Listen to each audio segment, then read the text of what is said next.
بسم اللہ الرحمن الرحیم۔ السلام علیکم۔ ایک بادشاہ کا دربار لگا ہوا تھا، چونکہ سردی کا دن تھا، اس لیے بادشاہ کا دربار کھلے میدان میں ہی لگا ہوا تھا۔ سب خواص و عام صبح کی دھوپ میں بیٹھے تھے۔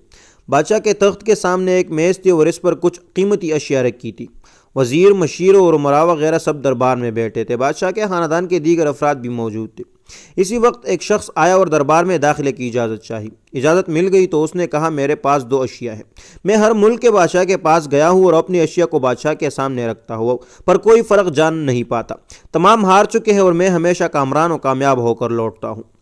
اب آپ کے ملک میں آیا ہوں۔ بادشاہ نے کہا، کیا اشیاء ہے؟ تو اس نے دونوں اشیاء بادشاہ کے سامنے میز پر رکھ دی۔ وہ دونوں اشیاء دکھنے میں بالکل ایک جیسی، جسامت یکساں، رنگ یکساں، چمک یکساں، گویا کہ یہ دونوں اشیاء ایک دوسرے کی نقل محسوس ہوتی تھی۔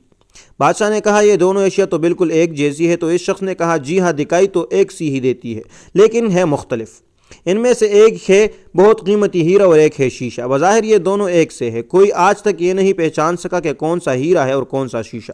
کوئی جانچ کر بتائے کہ ان میں سے ہیرا کون سا ہے اور شیشہ کون سا۔ اگر کوئی صحیح پہچان گیا اور میں ہار گیا تو یہ قیمتی ہیرا آپ کا ہو جائے گا، لیکن شرط یہ ہے کہ اگر کوئی پہچان نہ پایا تو اس ہیرے کی جو قیمت ہے، اتنی رقم آپ کو مجھے بطور انعام دینا ہوگی۔ اسی طرح میں کئی ممالک سے جیت کر آیا ہوں۔ بادشاہ نے کہا، میں تو نہیں پہچان سکتا۔ وزیر و مشیر بولے، ہم بھی جانچ نہیں سکتے، کیونکہ دونوں بالکل ایک جیسے ہیں۔ سب کو گمان تھا کہ اب تو شکست ہی مقدر ہے، لیکن شکست پر انعام کا مسئلہ بھی نہیں تھا، کیونکہ بادشاہ کے پاس بہت دولت تھا۔ بادشاہ کی عزت کا مسئلہ تھا، کیونکہ تمام عالم میں یہ مشہور تھا کہ بادشاہ اور اس کے رعایا بہت ذہین ہے اور اس طرح ان کی سب کی ہوتی۔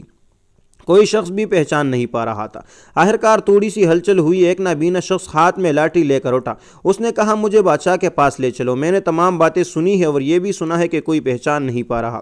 ایک موقع مجھے بھی دے۔ ایک آدمی کے سہارے وہ بادشاہ کے پاس پہنچا۔ اس نے بادشاہ سے درخواست کی کہ ایسے تو میں پیدائشی نابینا ہوں، لیکن پھر بھی مجھے ایک موقع دیا جائے جس میں میں ایک بار اپنی ذہانت کو جان سکوں، اور ہو سکتا ہے کہ کامیاب بھی ہو جاؤں۔ اگر کامیاب بھی نہ ہوا تو ویسے بھی آپ تو ہارے ہوئے ہیں۔ بادشاہ کو محسوس ہوا کہ ایسے موقع دینا میں کیا حرج ہے۔ بادشاہ نے کہا، ٹھیک ہے۔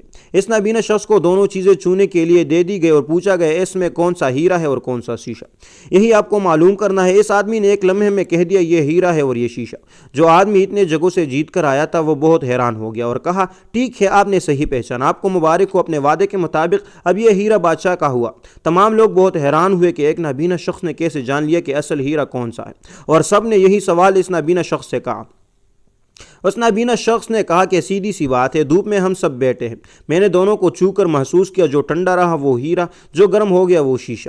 اسی طرح زندگی میں بھی جو شخص سخت اور مشکل حالات میں گرم ہو جائے اور حالات کا سامنا نہ کر سکے وہ شیشے کی مانند ہے، اور جو تمام حالات میں ٹھنڈا رہے وہ ہیرے کی مانند ہے۔